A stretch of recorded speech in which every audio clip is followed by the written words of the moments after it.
I think it's pretty important to figure out how you feel about religion, and at this point in my life, I'm not really sure. Your belief is your belief.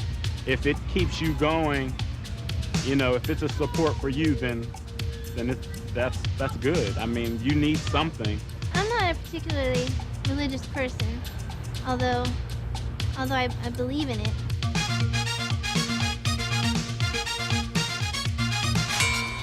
I think that religion is all culture of what you're taught to believe. Just because I was socialized into Christianity doesn't necessarily mean that that's the only belief that's valid. I think Buddhists can go to heaven just as well as Christians. Any religion that doesn't deal with Jesus Christ as their Savior, its people are not going to be going to heaven. I haven't come across any real religions that were contradictory except for maybe Satanism or something like that.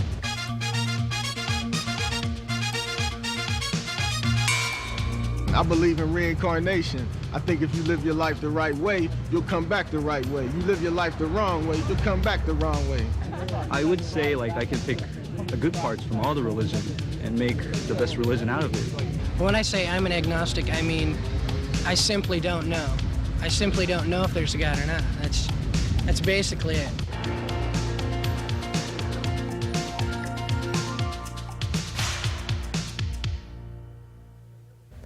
Hi, this is Steve Camp.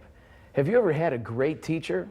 I know we've all had some pretty terrible ones, but do you remember the one that inspired you to learn or gave you the confidence to tackle the difficult issues, reshaped your thinking, or just maybe changed your life? Some issues are just difficult, but other issues are difficult because they're important.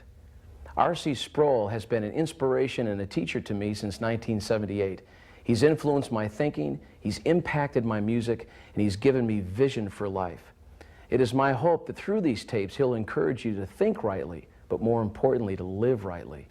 This first tape deals with the foundation of all issues, truth. Does truth really matter, or is image everything?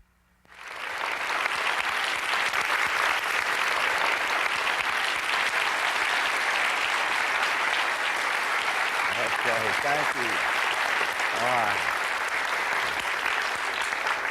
Thank you, that was nice. So I want to start this series today by asking you one question. It's an easy question, except that you have to tell the truth. The question is this: how many of you have ever been in love? Marcus? Come on, don't be bashful. How many of you have been in love? Look at that. Look at, you see this married couple up here in the corner. They didn't raise their hand. You've been in love. How old do you think you have to be in love? And how do you know if it's really love? You don't know. You know, because everybody keeps telling you it's not love. They say it's not real. I remember the first time I fell in love. I mean, really fell in love. It was in the olden days, 1952. Okay? I was 13, and I felt crazy in love with this girl in our town, in our school. And it drove me crazy because every time I would say to my friends, I'm in love with this girl, they would laugh at me. And they would say, you can't be in love. You're not old enough to be in love. And I'd go and I'd say to my teachers and basketball coaches, I'd say, Coach, I'm in love. What do you think? He says, you can't be in love. You're too young. He says, it's puppy love. It's infatuation. But they kept telling me it wasn't real.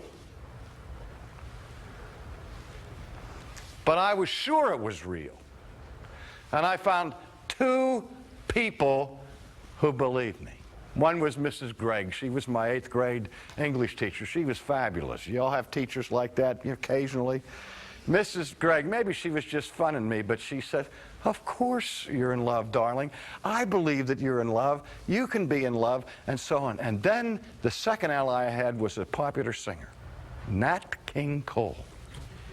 Came out with a song that very year that became the #1 song in the United States of America, and the name of the song was Too Young. You all sing that all the time, right? You know that song. How many of you have never heard of that song?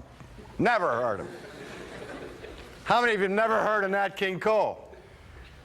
How many have heard of Nat King Cole? Oh, because of his daughter. That's right. Huh? Nat King Cole was terrific. He had a silk throat. Oh, could he sing? But he sang this song, and the name of the song was Too Young. And it went like this. You want to hear a song from antiquity? They tried to tell us we're too young. Huh? Too young to really be in love. And I said, sing it, Nat. You got it. Because everybody's telling me I can't really be in love and I'm too young. And so I had this buddy of mine and I said, I'm in love. He said, you're too young. You can't be in love. I said, look, I'll bet you $10 that I marry this girl. And he took me up on it. And 8 years later, I invited him to my wedding. And I said, when you play, you pay. Give me my 10.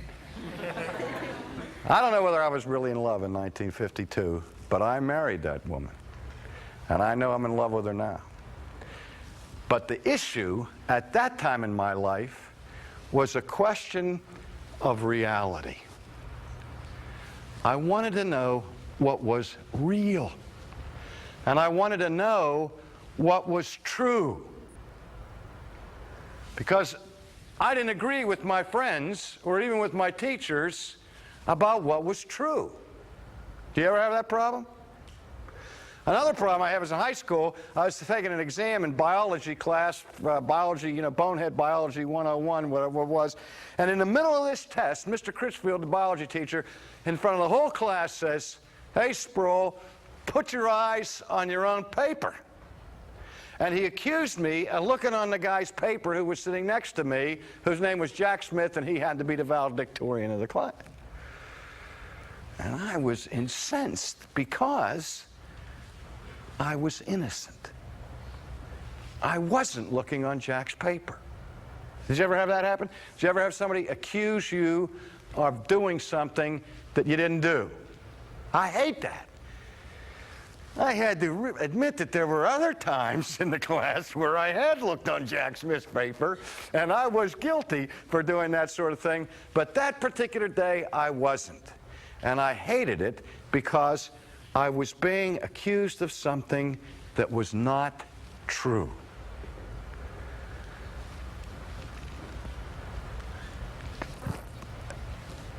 Not too long ago, the United States of America went through one of the most vicious, embarrassing moments in her history that involved a question of truth. A man was nominated to be a judge in the highest court in this land.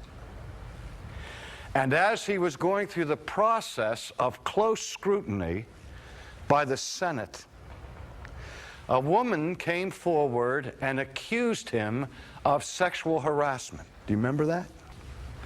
How many of you saw any of those hearings when the charges were brought forth by Anita Hill against Clarence Thomas? A lot of you did.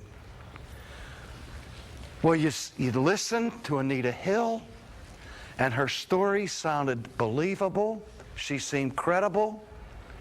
And then when she was finished, Clarence Thomas would come up and Judge Thomas would say, I never said that. She said, he said something, he said, I didn't say it. And then they paraded all kinds of people in front of the senators and in front of the television cameras, and some people would say, Anita Hill never tells lies like this. And the other group came in and said, Clarence Thomas never tells lies like this. How in the world could anybody determine with certainty who was telling the truth? When the whole thing was done, and I watched almost every minute of it, when the whole thing was done, I didn't know. But when things got toward the end, the thing that amazed me, and this is the point I want you to get a hold of, the senators started saying to each other and to the TV cameras, one after another, the senators would say, well, you know, I think They're both telling the truth. Do you remember that? They're both telling the truth. And when I heard that, I went into my Lieutenant Columbo routine. You know, I said, gee, there's something here I can't figure out, you know. And I wanted to go up to Senator Biden and say, Senator Biden, do you mind if I ask you a personal question? You know? I was talking to the wife the other night. I thought, this is crazy. Something doesn't make sense here. I didn't know who was telling the truth, but there was one thing I knew for sure. It was impossible for both of them to be telling the truth. Because the question was a question about reality, about what really happened. Not about what Clarence Thomas was feeling, not about what Anita Hill was feeling, but the issue was, did this man say these things or didn't he? And if he said them, he couldn't at the same time not have said them, could he? And if he didn't say them, it couldn't be true, could it? That in fact he did say them. That's what courts are all about. That's what justice and trials are all about. When somebody comes on and said, did you, on the night of February the 13th, 1991, with malice aforethought, stab this woman in the throat? Did you? No, he didn't do it. And you wouldn't like it very well if somebody said you did.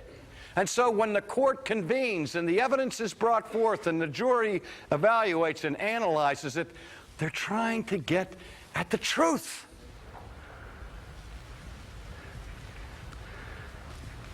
Because that which isn't real isn't true. But do you know what is happening in this country? We're taking leave of our senses.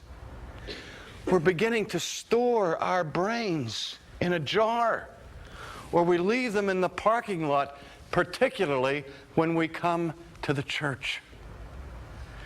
And we say that opposite ideas that are completely contradictory can both be true.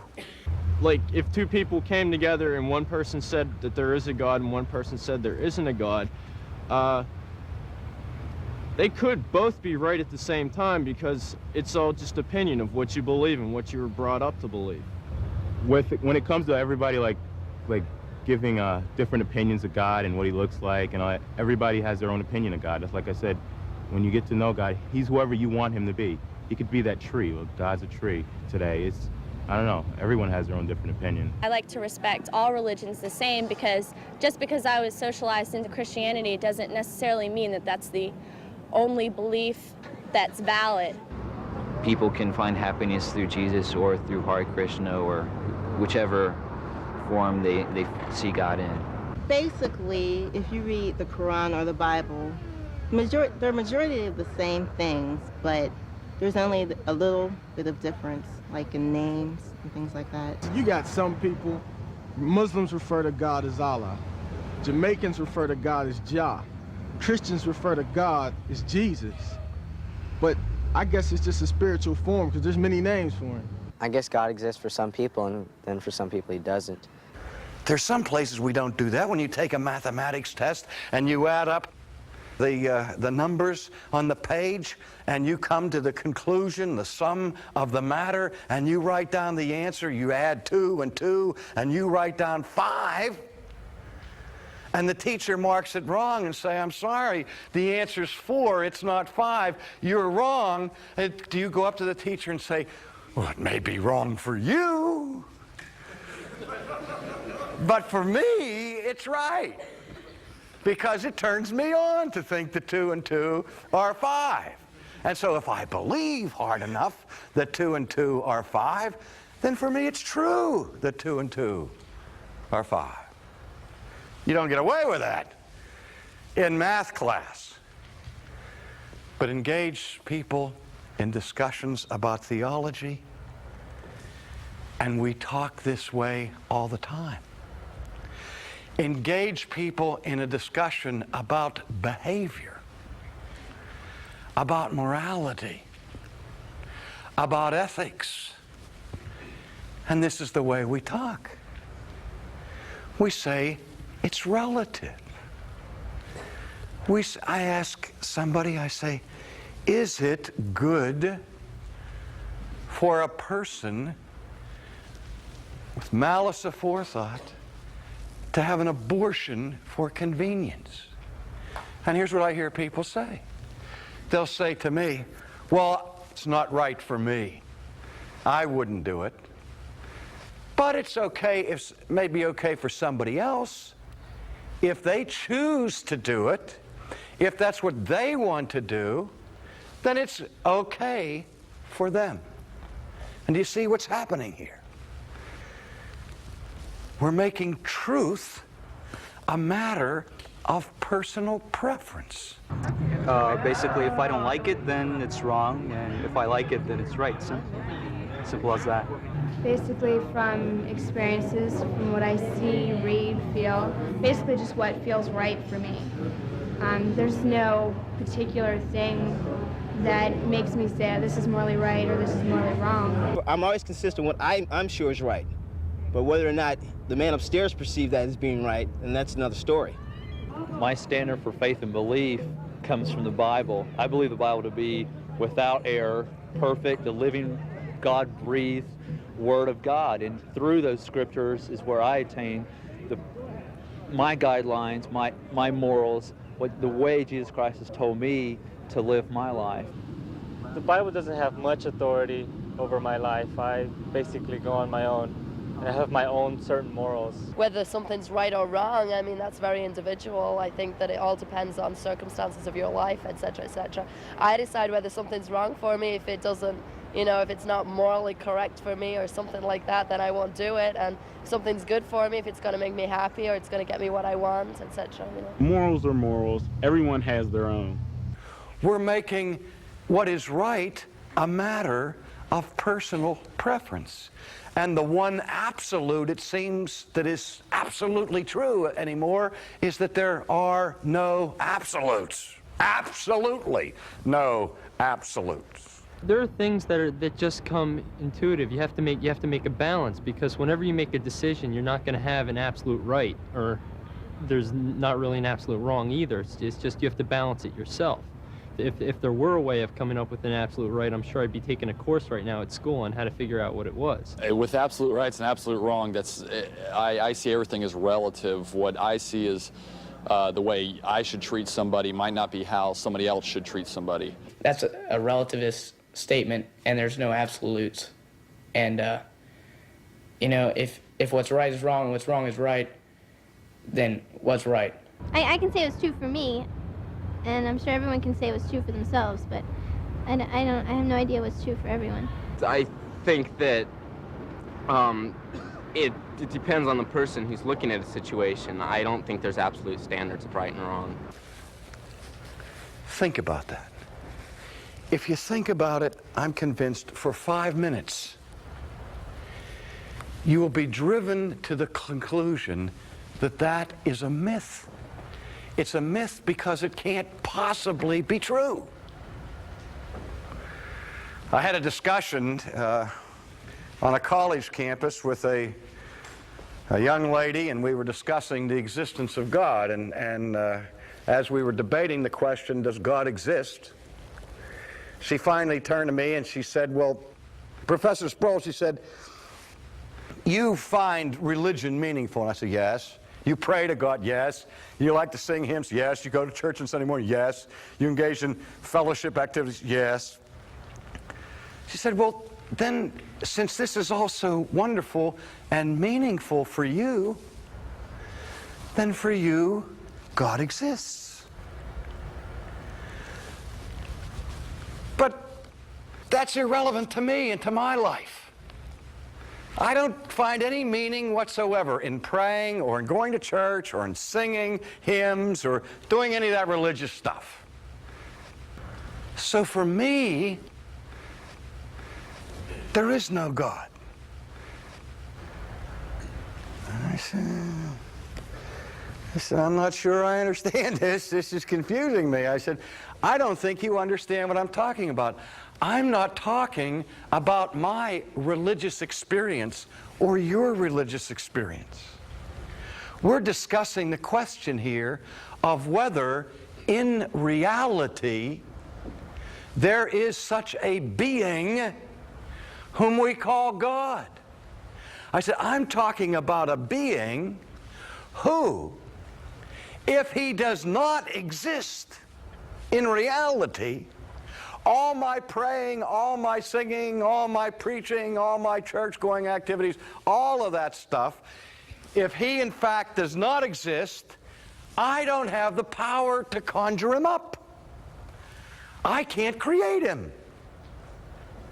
And I said, at the same time, I'm talking about a God who, if he does exist apart from me and apart from you, all of your unbelief, all of your disinterest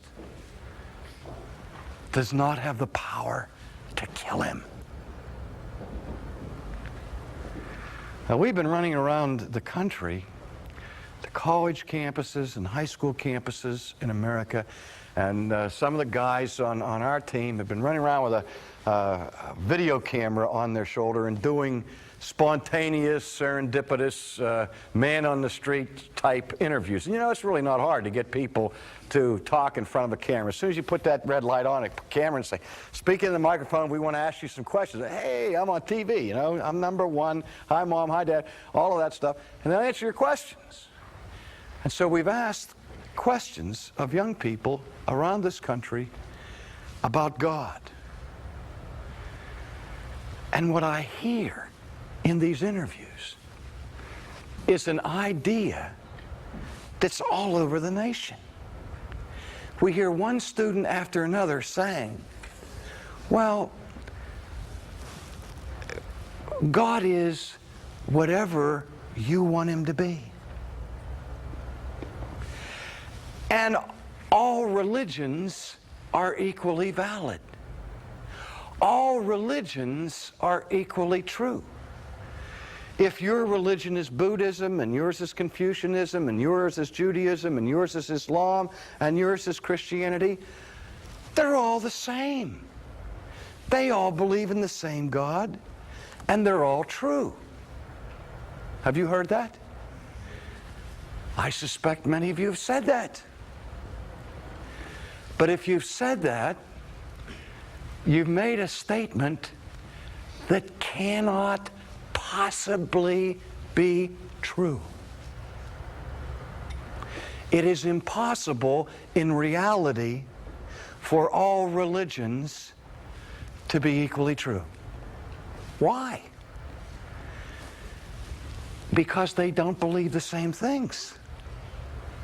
And not only do they believe different things, but in many cases, they believe contradictory things. Christianity believes that Jesus was God incarnate. Other world religions say Jesus was a nice guy, he was a great teacher, he was a man of principle, but he wasn't God. Now let me ask you, whether you believe that Jesus is God or don't believe in Jesus as God, surely you have to recognize he cannot be divine and not divine at the same time and in the same relationship. I don't really think Jesus is God because I guess they are like kind of the same. They have like kind of the same beliefs, but I don't know if you could characterize them as the same person. Jesus, to me, it's a very difficult question, though. Jesus was just a normal human being at that time who could perform miracles. I could believe that Jesus is the divine Son of God. I do believe that's true. Jesus was supposedly God's son that came down to earth to save everyone and forgive their sins. What role do I think he played? I don't think he played any role because I don't think he existed. I mean, you know. Somebody is wrong about Jesus. Maybe it's you. Maybe it's me. I believe that he's God incarnate. Maybe I'm wrong. Maybe in reality he isn't. And if in reality he isn't, then maybe Mohammed is right. But if in reality Jesus is God, then Mohammed is wrong. They can't both be true.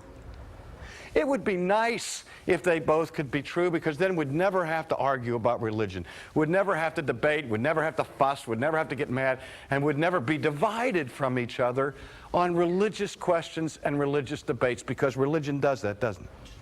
Did you ever wonder why so many people argue about religion? And by other people who won't ever argue about religion. Most people who won't argue about religion don't argue about religion for the simple reason is they don't care.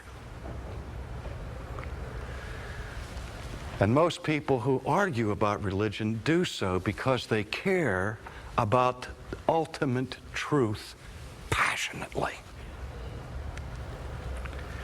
Because they understand that truth matters, and that ultimate truth matters ultimately.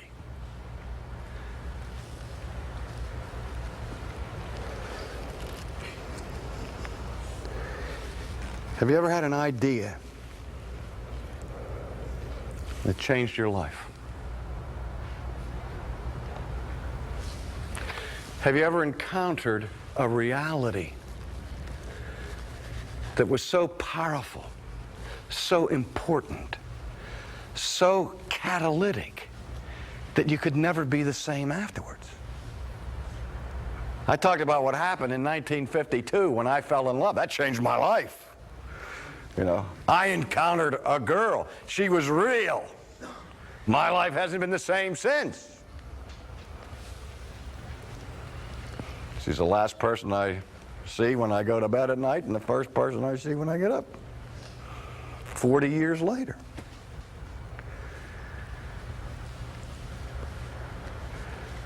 But even that wasn't the most catalytic moment of my life. The greatest catalytic moment of my life was on September the 13th, 1957, when I bumped into Christ. And when I came to an understanding that this person is real, and that this person plays for keeps, my life changed. The whole course of my life changed. Well, maybe I was deluded. Maybe at that moment in 1957, I lost touch with reality. And I deceived myself in some kind of religious experience into thinking that I had encountered truth, when in fact it wasn't truth. It was imagination. Jesus was a fig Newton of my imagination. That's all. And I got caught up in some kind of religious spirit.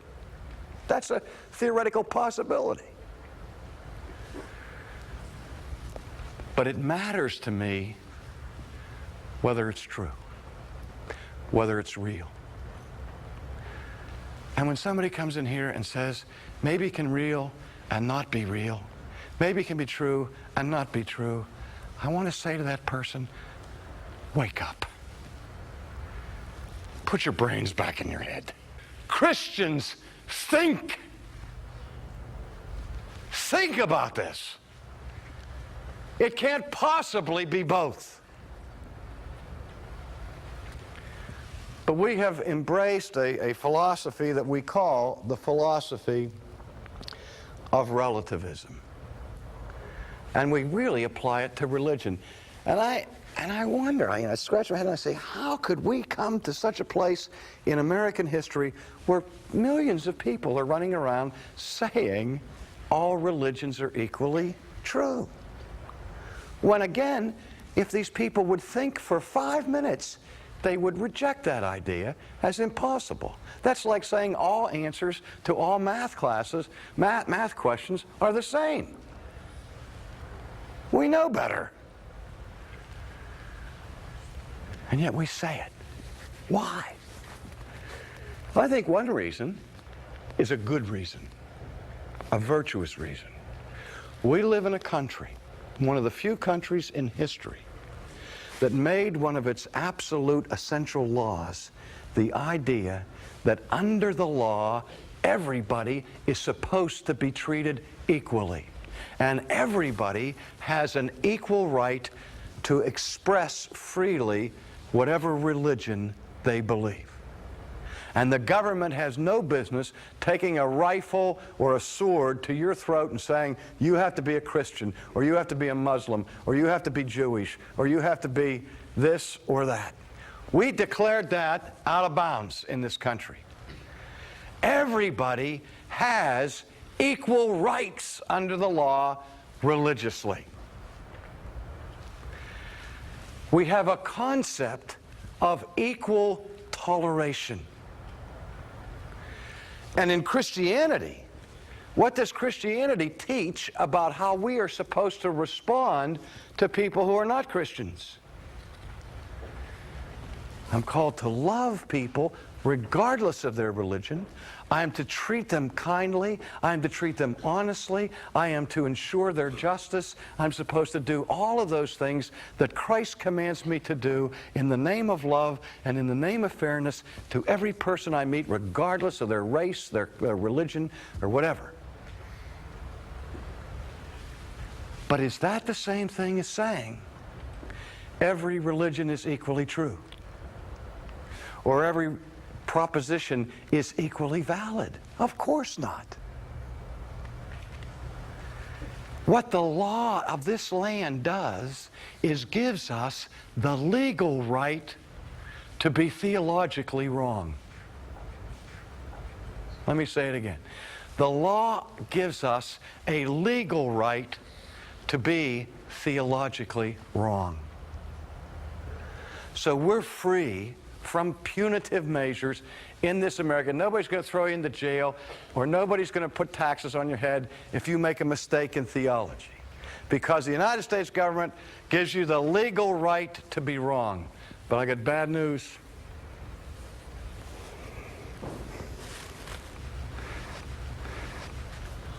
God never gives you the right to be wrong.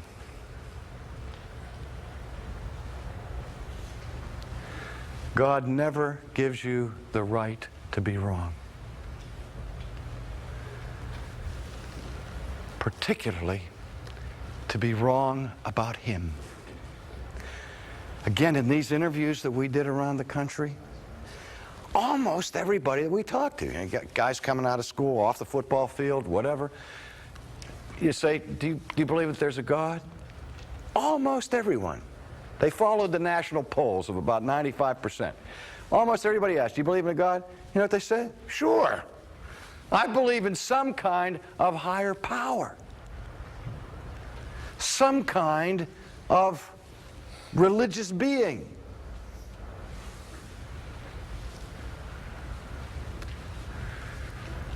So did the priests of Baal. So does the devil. The devil knows that there's a higher power, doesn't he? The issue is not, is there a higher power? Is there a supreme being? Is there a God? Beloved, the question you have to deal with before God is, who is God? What is God like? So in our next session, we're going to ask the question, what is God really like?